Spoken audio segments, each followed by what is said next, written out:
Hai, ketemu lagi bersama Cindy di sini. Kali ini Cindy akan membahas satu alur film yang berjudul Kiss Me at the Stroke of Midnight yang dirilis pada tahun 2019. So, tanpa perlu basa-basi lagi, langsung aja yuk cus ke alur ceritanya.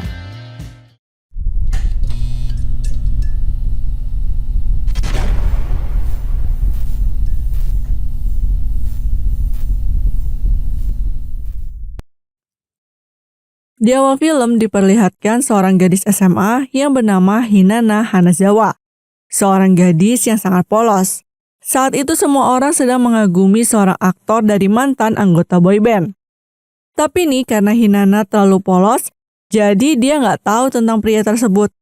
Saat ini Hinana hanya fokus pada sekolahnya. Setiap hari dia selalu bangun pada jam 5 pagi. Dia juga tidak lupa untuk menyiram tanaman dan membantu orang tuanya menyiapkan sarapan. Dia juga membantu mengurus adiknya yang masih kecil. Suatu malam, Hinana yang sedang membaca sebuah dongeng Cinderella untuk adiknya menjadi berharap kisah cintanya sama seperti sebuah dongeng itu. Kemudian Hinana melihat seorang aktor pria yang ada di TV. Karena ketampanan pria itu, Hinana jadi sangat menyukai pria tersebut. Lalu Hinana menanyakan aktor tersebut pada teman sekelasnya yang bernama Isoyama Hikaru. Hikaru yang juga merupakan fans berat dari sang aktor mengatakan bahwa aktor tersebut akan melakukan syuting di sekolah mereka untuk beberapa hari ke depan. Hikaru juga mengatakan bahwa proses syutingnya nanti akan melibatkan beberapa murid di sekolahnya. Mendengar hal itu, Hinana menjadi sangat senang karena bisa melihat langsung aktor idolanya. Keesokan harinya, Hinana dan Hikaru diminta untuk membantu kru di sana. Kemudian dengan tidak sengaja, Hinana bertabrakan dengan sang aktor tersebut. Hinana hanya terdiam saja saat melihat sang aktor yang bernama Kayade Hayase tersenyum padanya. Lalu saat Hinana berada di luar, dia melihat Hayase yang memperhatikan bokong para gadis yang ada di sana.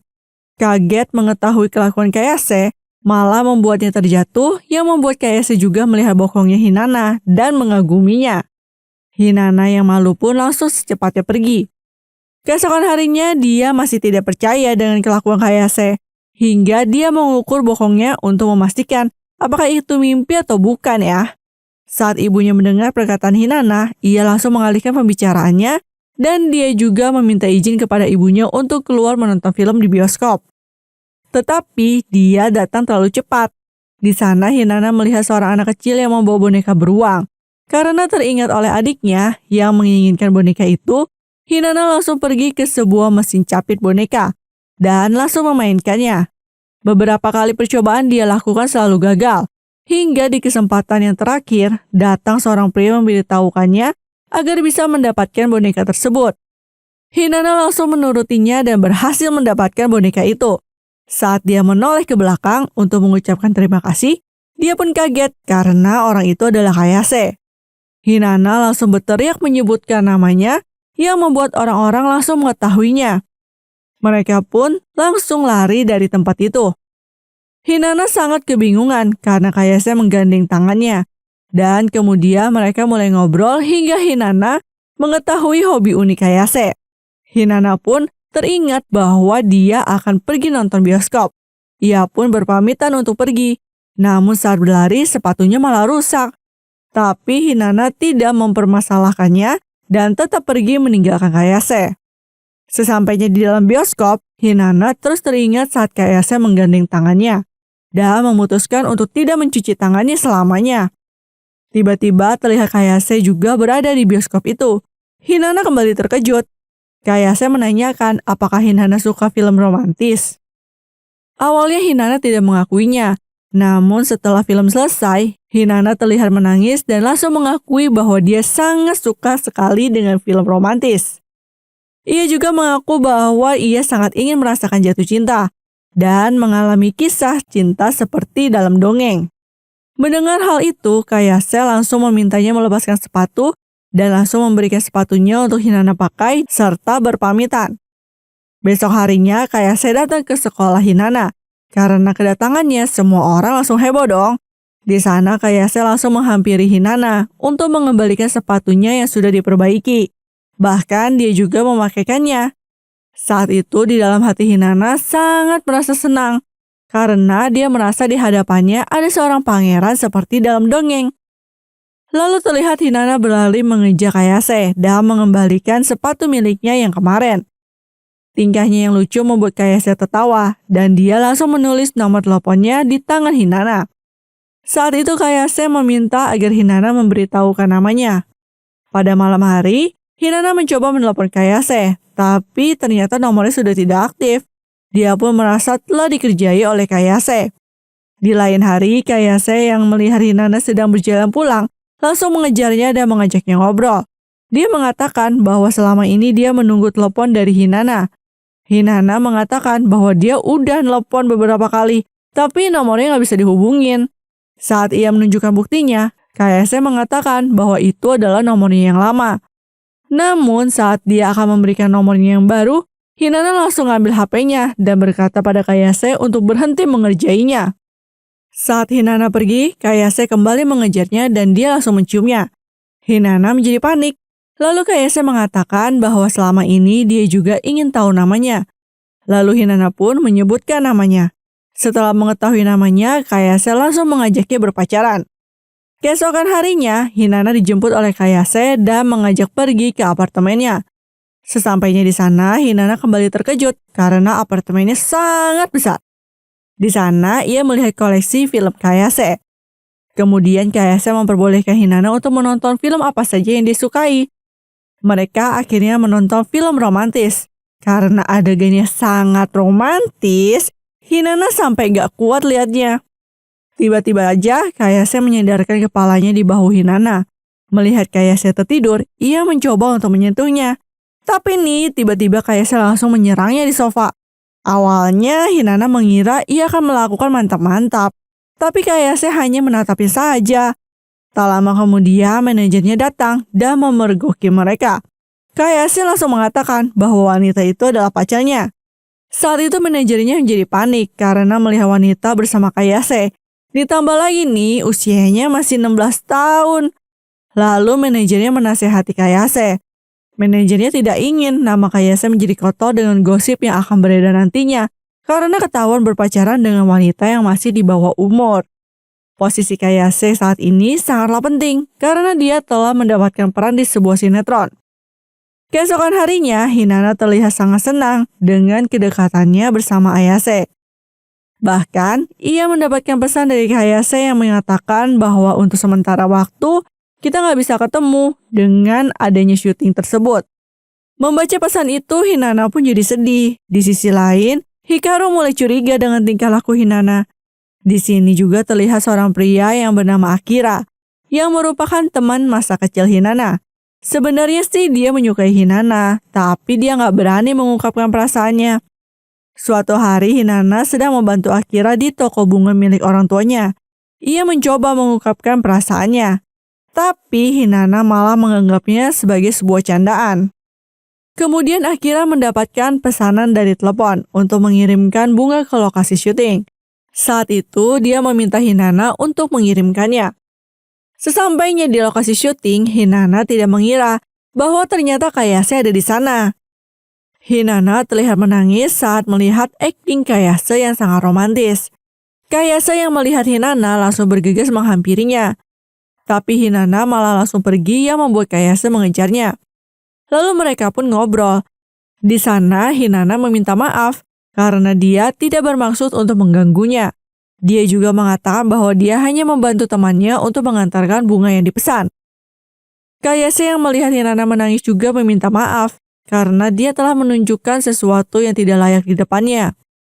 Hinana yang mengetahui Kayase telah salah paham pun menjelaskannya.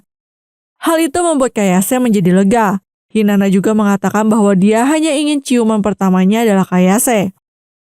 Kayase pun langsung mendekatinya dan menggigit lembut hidungnya sebagai segel agar Hinana tidak disentuh oleh pria lain. Kayase juga jadi ketawa melihat kepanikan Hinana. Di samping itu, ternyata wanita yang menjadi lawan main Kayase yang bernama Su melihatnya dan menjadi sangat kesal. Setelah itu Kayase kembali mengajak Hinana untuk berkencan. Tapi ia tidak bisa karena hari ini dia sudah ada janji untuk merayakan ulang tahun Akira. Ditambah lagi, semua keluarganya sedang pergi ke rumah neneknya. Sementara itu, Akira dan Hikaru sudah ada di depan rumah Hinata. Hikaru berencana akan meninggalkan mereka berdua agar Akira bisa kembali mengungkapkan isi hatinya. Namun ternyata di dalam rumah Hinata sudah ada Kayase yang membuat mereka akhirnya merayakan ulang tahun Akira berempat. Saat Hinata dan Hikaru pergi, Kayase menjadi tahu jika Akira juga menyukai Hinata. Setelah semua selesai, Hinata mengantarkan Kayase pulang. Kayase lalu berkata jika ia merasa tersaingi oleh Akira, karena Hinata sangat dekat dengannya. Kayase juga meminta Hinata untuk kembali kencan dengannya. Keesokan harinya, Hinata kembali datang ke apartemen Kayase dan kembali terkejut karena melihat Kayase tidak menggunakan baju. Ternyata Kayase hanya mengerjai Hinata saja. Lalu terlihatlah Hinata sedang mengeringkan rambut Kayase sambil mendengarkan curhatan Kayase akan film barunya. Dia yang akan menjadi seorang pianis merasa sangat kesulitan untuk belajar.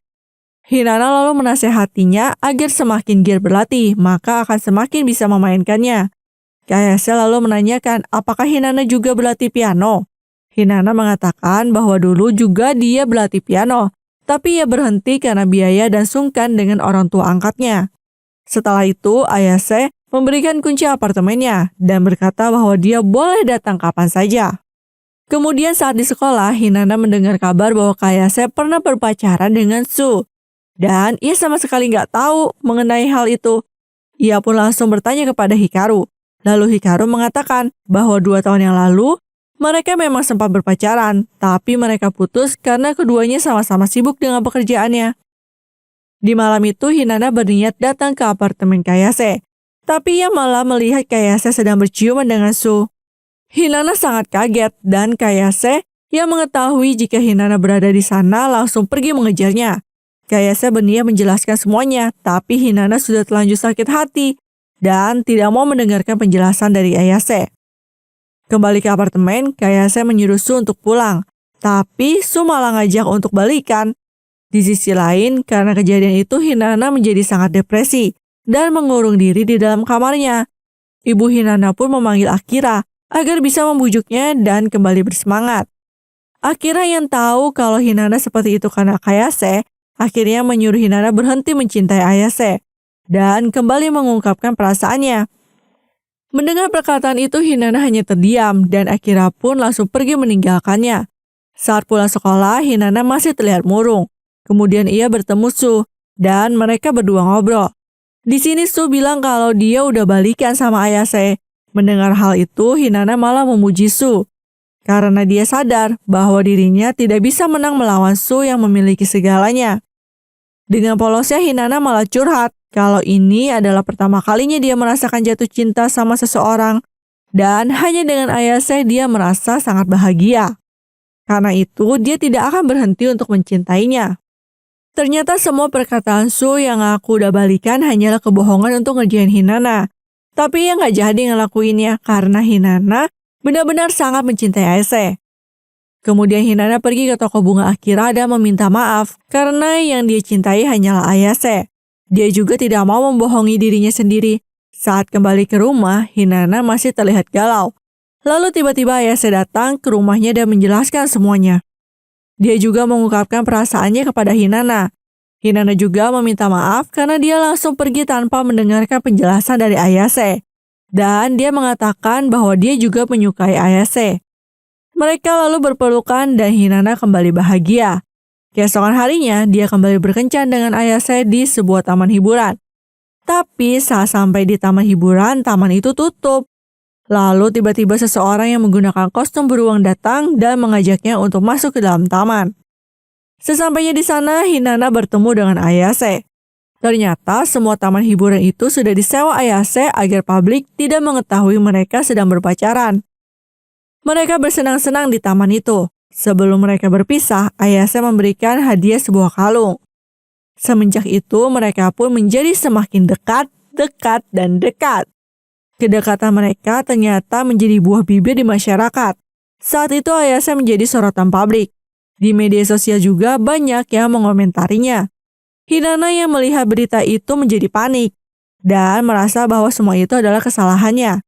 Hinana yang berniat pergi menemui Ayase dicegah oleh ibunya yang sudah mengetahui putrinya berpacaran dengan seorang artis. Hinana lalu mengatakan bahwa semua tuduhan itu salah. Ayase tidak pernah melakukan hal buruk kepadanya. Dia juga mengatakan bahwa Ayase adalah orang yang sangat baik. Kemudian manajer Ayase datang ke apartemen dan memintanya untuk melakukan klarifikasi di media agar dia bisa memperbaiki citranya sebagai artis. Manajernya juga meminta Ayase untuk meninggalkan Hinana. Tapi Ayase mengatakan bahwa ia benar-benar mencintai Hinana dan hanya dengannya dia menjadi merasa sangat senang. Kemudian Hinana yang mendapat telepon dari manajer Ayase diminta untuk menemuinya. Manajer Ayase pun meminta agar Hinana tidak menemui Ayase lagi karena dia ingin Ayase menjadi aktor yang sukses. Manajernya juga bercerita kalau Ayase sebenarnya tidak pernah mengkhianati grup bandnya. Dia keluar dari grup karena mempunyai penyakit yang membuatnya harus berhenti menyanyi. Setelah itu, Hinana pergi menemui Ayase di bioskop seperti biasa untuk mengucapkan salam perpisahan. Saat itu, Hinana sangat senang karena Ayase adalah orang yang pertama kali membuatnya jatuh cinta. Ayase hanya bisa terdiam, tetapi dalam hati ia sangat hancur. Begitu juga dengan Hinana. Lalu Ayase mulai menggelar konferensi pers. Ia meminta maaf kepada semua masyarakat karena beberapa hari ini dirinya membuat kehebohan. Dia juga mengaku bahwa sebenarnya dia sangat menyukainya. Kemudian dia juga berjanji tidak akan menemuinya lagi dan dia akan fokus dengan pekerjaannya sebagai aktor. Pernyataan itu kembali membuat Hinana bersedih. Ternyata kenyataan hidup tidaklah sesuai dengan cerita yang ada di dalam buku dongeng. Akira yang bersamanya berusaha untuk menenangkan hatinya. Di sisi lain, salah satu anggota grup boyband yang sudah mengetahui fakta sebenarnya datang ke rumah Ayase. Ia berkata, selama ini Ayase selalu menanggung beban masalahnya sendiri. Dan dia juga tidak pernah menceritakannya kepada teman-temannya. Karena itu, teman grup bandnya tidak akan lagi marah dengannya dan akan mendukung Ayase. Singkat cerita, 3 tahun kemudian Ayase sudah sukses menjadi seorang aktor. Bahkan dia juga mendapat sebuah penghargaan di Barcelona. Di apartemennya banyak sekali yang mengirimkan hadiah. Manajernya membuka satu persatu surat dari para fans. Tapi saat itu dia malah menyembunyikan salah satu surat tersebut. Di tempat lain, Hinana kembali aktif untuk belajar piano. Dan setelah itu dia juga bertemu dengan Akira. Karena hari ini Hinana sedang ulang tahun. Akira lalu memberikan hadiah sebuah tiket bioskop. Hinana sangat senang karena itu adalah film kesukaannya. Kemudian terlihat Ayase yang sedang merayakan kesuksesannya. Semua teman-teman grup bandnya juga menghadiri pesta itu. Lalu manajernya datang menemuinya dan memberikan sebuah surat kepadanya. Surat itu ternyata berisi sebuah tiket bioskop dan berisi sebuah catatan yang ditulis oleh Akira bahwa dia harus segera menemui Hinana di bioskop. Setelah membaca surat tersebut, Ayase langsung bergegas pergi menemui Hinana. Di samping itu, Hinana yang sudah di bioskop menjadi bingung karena tiba-tiba aja Akira nggak bisa datang untuk menemaninya. Sebenarnya di hari ulang tahun Hinana, Akira ingin memberikan hadiah paling spesial untuknya. Akira yang sadar bahwa Hinana tidak mungkin mencintainya, jadi dia berusaha untuk menyatukan Ayase dan Hinana kembali. Saat Ayase sampai di bioskop, ternyata nggak ada orang di sana sama sekali. Sehingga membuatnya jadi putus asa. Ayase lalu berjalan pulang, tapi tiba-tiba Hinana juga berjalan di belakangnya. Mereka berdua sama-sama kaget karena mereka kembali bertemu setelah 3 tahun perpisahan. Hinana terlihat sangat senang sekali. Setelah itu, Ayase langsung mengucapkan selamat ulang tahun kepadanya dan memberikan hadiah sepasang sepatu yang indah kepadanya. Di akhir film, terlihat jika Ayase kemudian melamar Hinana dan Hinana pun langsung menerimanya dengan hati yang senang. Oke deh guys, mungkin sampai di sini aja ya pembahasan film ini. Sampai ketemu lagi di video-video selanjutnya. Cindy pamit, bye-bye!